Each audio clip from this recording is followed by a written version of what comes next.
www.walrelensless.com.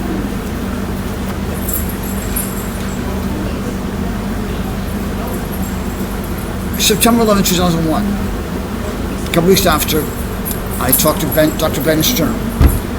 His office is 2 buildings up. His office is 1737 20th Street Northwest, Washington, D.C. Talk about a drug problem with crystal methamphetamine. He suggests I go see Dr. David Schwartz, who lives up on Euclid Avenue. Euclid and... yeah, we're at Chandelier just now. Euclid, the Red Door, is that Columbia? Like 18th or something? Yeah. David Schwartz says Whitman Walker Addiction Services. I signed for Whitman Walker Addiction Services. Around this time, I had my gallbladder. Around this time, I was having stomach issues.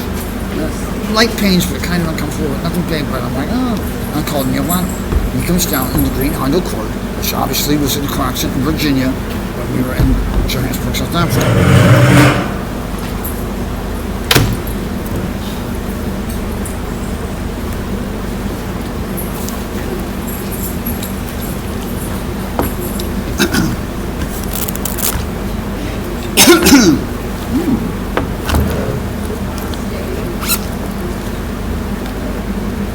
Remember where the blue one is. Focus, Mike, focus. And I have this surgery. I was told when I woke up, I was off work 3 days, I think Thursday to Monday, or Thursday and a whole week until Monday.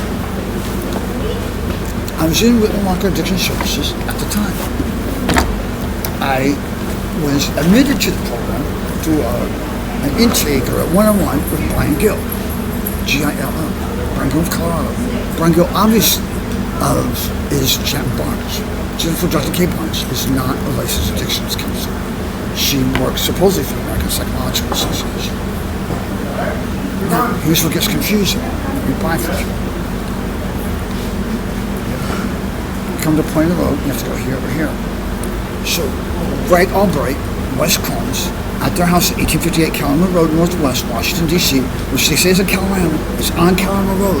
It's not in the Calama section. It's not like the fancy and the ambassadors and Obama and African White House and the Trumps and all the Pences. They all live over there. Just admit that it's not in Calama. No. They live in Alice Morgan.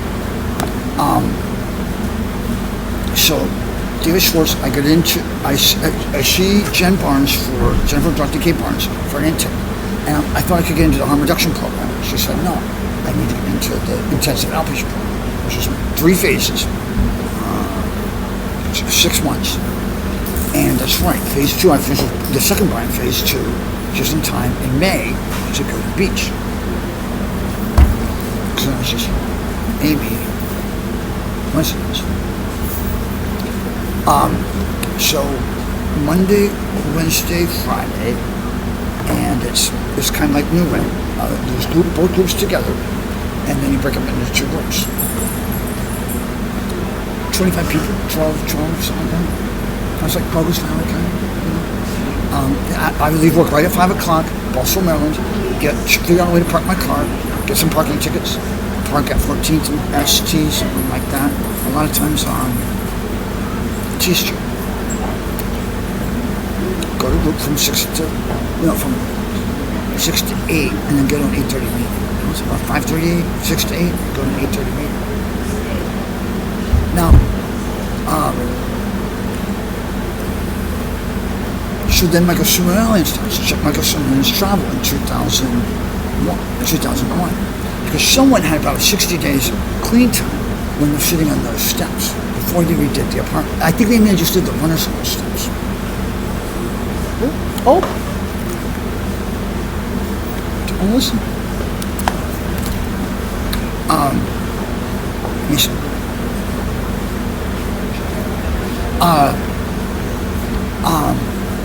So I go into, I'm coming up in 60 days, and I'm going to transfer into phase 2 with the second bride, small bride, not tall bride. How many tall bride is this guy? Angie. I'm not sure. And after I have this, at Sibley, not at George Washington University, where Dr. Ben Stern has everything things. And the doctor asked me in the hallway about STDs, things like that, so Greg Albert was control this. Then I'm not in work. I called John Calare. He's happy to hear from me. I'm alive. Then I relapse in Maryland around Marza Galleria. Kind of where they built all the new stuff where they built. Where I saw the Dolce & Gabbana, where the Latin habit was Dolce & Gabbana. By Geico, yeah. Bloomingdale's. Geico Macy's.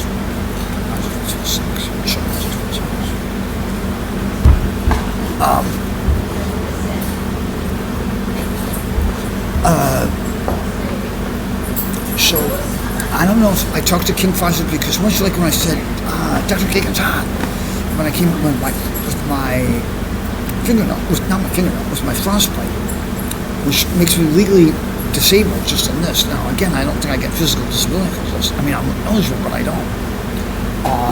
Play in the Paralympics in golf, which I wouldn't.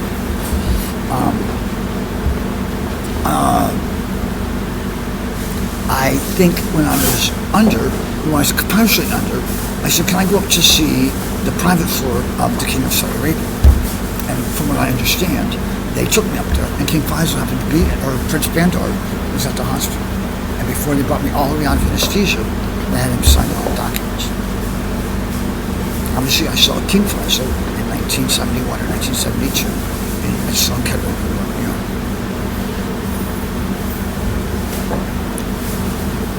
Right after September 11th. So how could someone sitting on the steps of Greg Albright in West Combs' house at 1858 Carolina Road Northwest, sitting at 60 days? So track it back to this paperwork. The farm to Ben Stern, time off it at intermediate, Digix, DIGX, work, Verizon, not paying your CMDA bill, CM,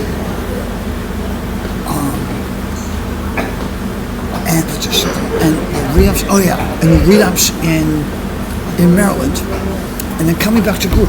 My first time in drug and alcohol treatment, first time ever. And I'm with Brian Gill. Brian Gill does not like me. He does not like me.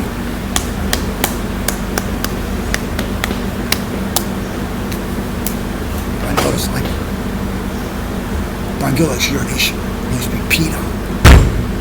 We know that. I'm going to talk to my scruff, Brian Gill, Adam for Adam, and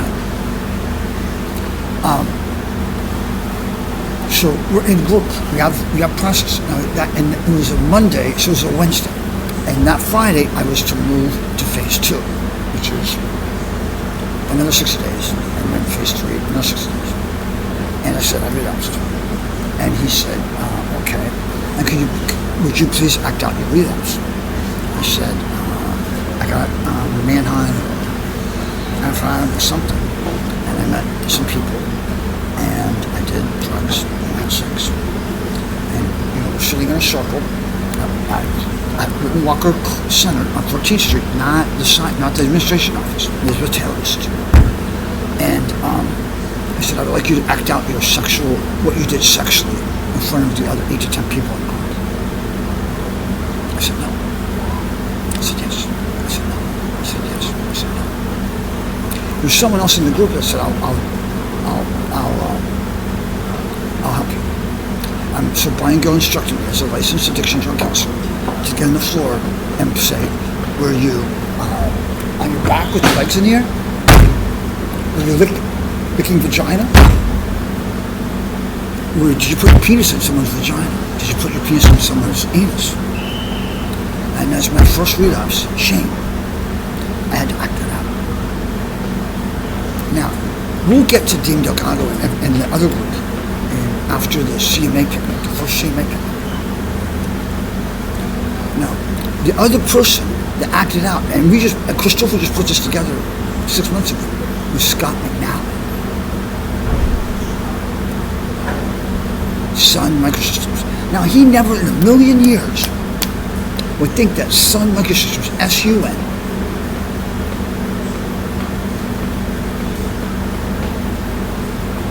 would have anything to do with him. Ever. Why would he? No one ever told him. Scott McNally also was the only other person that had to act out his relapse in front of a group. Now we have Maverick McNally, son of Scott McNally. Now here's where Christopher doesn't know. Just like Barb Sanborn was the Tylus rep in Lancaster County, Mike Furyk was the Tommy Armour rep in Lancaster County. Jim Furyk, Manham's Township, 4 years younger, 12th grade medical. So when Chris, now I'm speaking, there's just someone else. When Chris starts working for Vicki Wainwright, Ali's trainer, Jen Holgren, they have two sponsors. Canon, C-A-N-O-N, with word processors, called SCAT, out of Chicago, out of Illinois. And remember, Vicki Wainwright's from Illinois. That's Nikki Holt, Sally Rocky, and Sean Fair. And the other sponsor was Mark Scott Close. Now, who ran Tommy Armour Mark Scott? And who was the smoker? McNally or McNally? Something off